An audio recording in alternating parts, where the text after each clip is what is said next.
Hey, my name is Brian Ross, and you're watching The Music Enthusiast.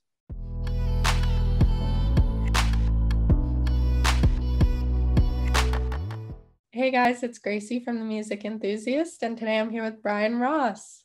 How are you? I'm great. How are you? I'm good, thanks. Getting right into the questions. What made you want to get into music? It's a good question. I don't really know. When I was little, like when I was really little, I did like plays and stuff, and I always liked it, but it was never really like my thing. But I always liked music, and I kind of quit for a while because I wasn't sure what exactly I wanted to do in the field. And then when the pandemic hit, we're quarantined. I in my little back room here, I made a little song, and I mean, it didn't go anywhere, but I had fun doing it. And that was when I kind of realized that this was, I didn't think it was going to be anything I could do, like really, but I had a lot of fun. So I wanted to keep doing it. I mean, as long as you have fun. Exactly. Yeah. My thing is that as long as I like what I'm doing, then it doesn't matter. Yeah, for sure. I mean, that's good attitude to have with it. For sure. Yeah. I mean, you've obviously been on and off with music, like you said. Do you have a favorite musical memory? Yeah. Yeah. Sort of. If I had to pick, it was I was with one of my really close friends. And it was like when I just started first learning how to play guitar, and we sat there, and I didn't know that much, but I just learned Landslide by Fleetwood Mac, and she said to me, she was like, play me something. And I had never played it in front of anyone before because I had just started teaching myself and I wasn't really that good yet. And I played and it sucked and I was bad. And, you know, it was like an absolute crapshoot, but like she really enjoyed it. And that was when I realized, like, you know, it doesn't have to be flashy. It doesn't have to be huge. It doesn't have to be incredible, but it's just like, you know, it's the little moments like that that make a difference in your life and, you know, someone else's. So that was really special for me. I mean, can you play it better now? No, yeah, for sure. I could definitely play better now. I would hope so. That's good. You've progressed. Exactly. Yeah. Yeah. What has it been like for you kind of starting out in the music industry? Well, if you could call what I've done starting out in the music industry, um, it's been cool. I've never like I wouldn't say exactly that I'm, you know, going anywhere currently, but it's cool to like have random people that you don't know kind of give you attention, you know, because Mhm. we all kind of everyone seeks attention in the end, even if you don't want to admit it, subconsciously, and it's interesting to see people that you don't know give you a reaction versus people that you do know. You know, like I don't like when my people that I know talk about it Yeah. because you know it's like I know you don't you know a different side of me, so it's like I don't really want to talk about it with my friends or my family, but like if a random person wants to compliment me, go for it. I don't care. Like so like reading all the TikTok comments, it was really sweet, and like people saying things like this song really helped me with I don't know a relationship. It was like little things like that that like you know my you know I guess pain 17-year-old pain could help someone else. It's cool. Yeah, I mean, we found you on TikTok. What was that like kind of posting on there for the first time? Uh, well, I had made like stupid TikToks in the past that like I pretty much just posted for like my 3 friends that follow me on there. If you I look think back, we've all done that. yeah, exactly. The first TikTok that I made that blew up was me taking a poop on an airplane. Uh, Okay. so that was fun. It actually blew up in Switzerland. And Okay. only in Switzerland, all the comments were not in English, which was hysterical. And then, so yeah, I mean, I posted that TikTok that like, I guess blew up. It didn't, you know, it got some traction. Not really thinking much. It was just like, that was the night I released it. And I was with my friend in my basement and we were listening to it because it was like a big moment for, you know, both of us, you know, because he watched the journey as it progressed over time. And I didn't expect it to really go anywhere. And for a couple of days it didn't. And then it just like manifested and It's uh, okay. the coolest thing about it was really just like honestly getting compared to Rex Orange County. That was the that was the cool because he you know I obviously look up to him. You can see a huge inspiration in my music from him, but Mhm. just like hearing people being like, oh, this kind of sounds like Rex Orange County but a little more rock, like, and I'm like, oh, that's exactly what I was going for. Like cool, like you that you know delivered. So that was cool. That was cool. Yeah, I mean, how does it feel to finally start getting that recognition?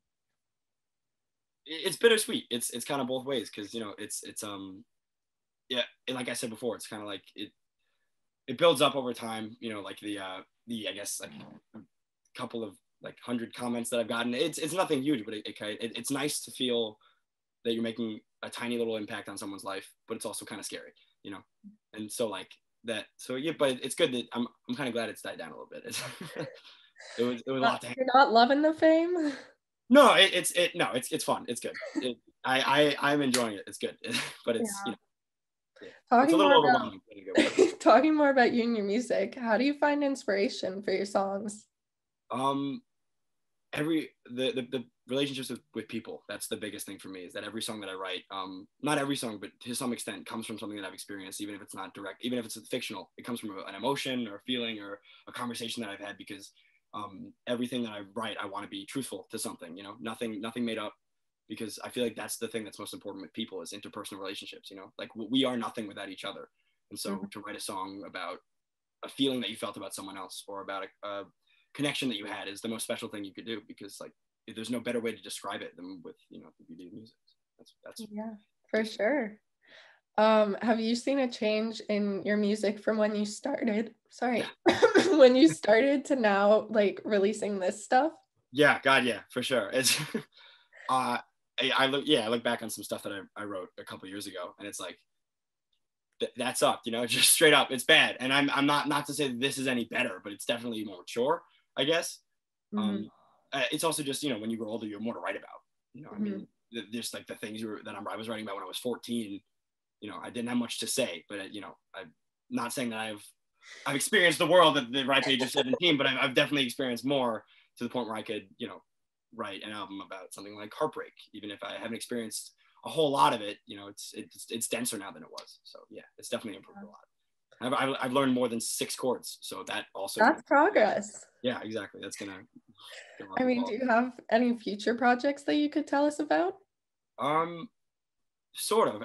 I wouldn't say anything that's like fully developing, but I've always really wanted to make like another EP of just like soft acoustic songs, you know, things that, Okay.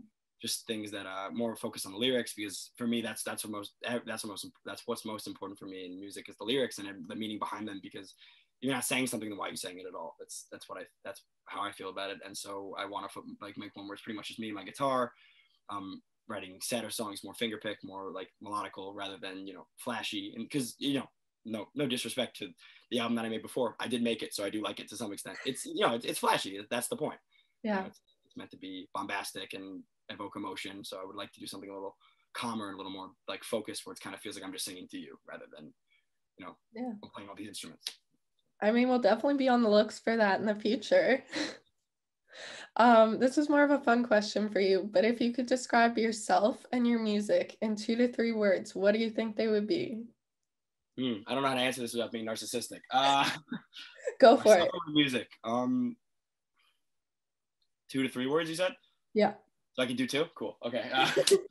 Um, I would say, if I had to choose 2 words, and three if I can come up with one on the spot, I would probably pick truthful. You know, to, like I said before, to myself and all the things that I try not to lie.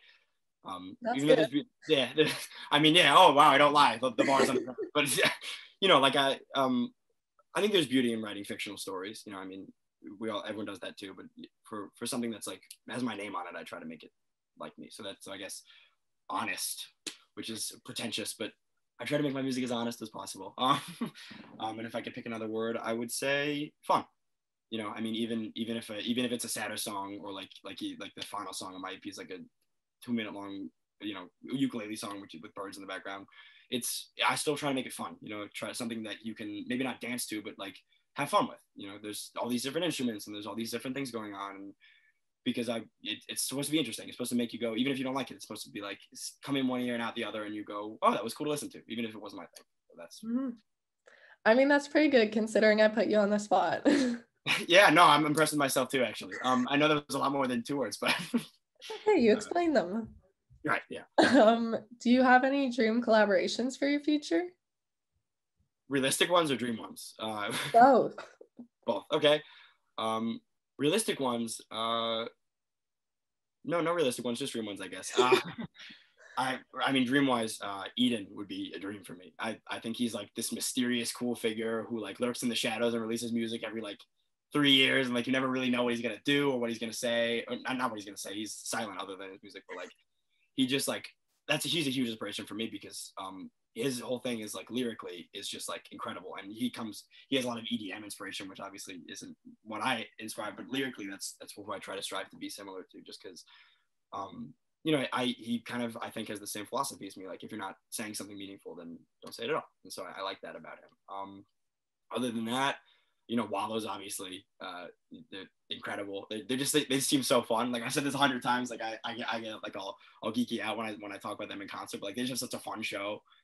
Okay, they just it's just the three of them, and they just seem like they're having the time of their lives. Like they literally seem like they're just doing it because they love it, and that is the coolest thing to me, is that you can tell that they genuinely just love doing what they do, and they're doing it for no one else but themselves, and that's another thing that I really like. Yeah, I mean, you never know, the collaborations could happen. Yeah, no, we could start it's a quartet four. Yeah, I would watch it. The Wallows and Brian Ross. Yeah, that'd be awesome. No, but no, really, that'd be cool. I mean, talking about other artists, do you have a favorite song at the moment? I've been watching Bo Burnham's Inside comedy special like on repeat. So all of his music I've been wallowing in my own sadness and listening to. But that's more comedy centered music. He's a genius. That's besides the point. Favorite song right now. Good question. I've been kind of back on a Fleetwood Mac phase, because they're my favorite band, but I taper off every now and then, as you do with music. Probably either Rhiannon or Sarah are my two favorite from them right now. So those two. I mean, they're both good. Yeah, no, well, yeah, they're some of my favorites. Stevie Nicks is the best. So. True. My last question for you. Our website's all about up and coming artists. Do you have anyone that you would want to recommend to others? Recommend to others, up and coming artist wise? Yeah, or just artists you like in general. I like. Ooh, this is fun. I know that there's another Brian Ross. Our YouTube pages are like merged, so all of our streams are kind of together, which is funny. We have no contact with each other, but I'm always kind of rooting for him.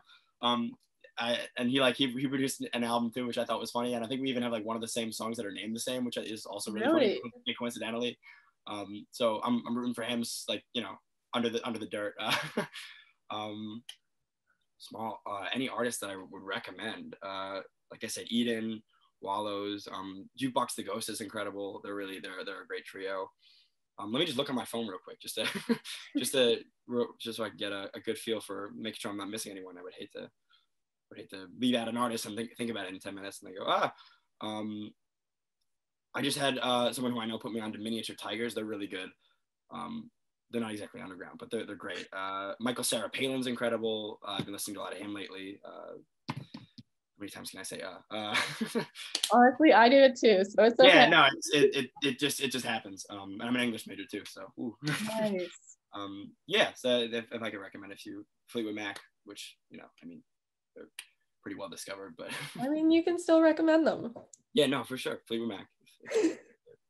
Well, thank you so much for doing the interview. It was so great to talk to you. Yeah, this was incredible. I've never done something like this before, so this is really your first interview. Yeah, my first video one like this. Yeah.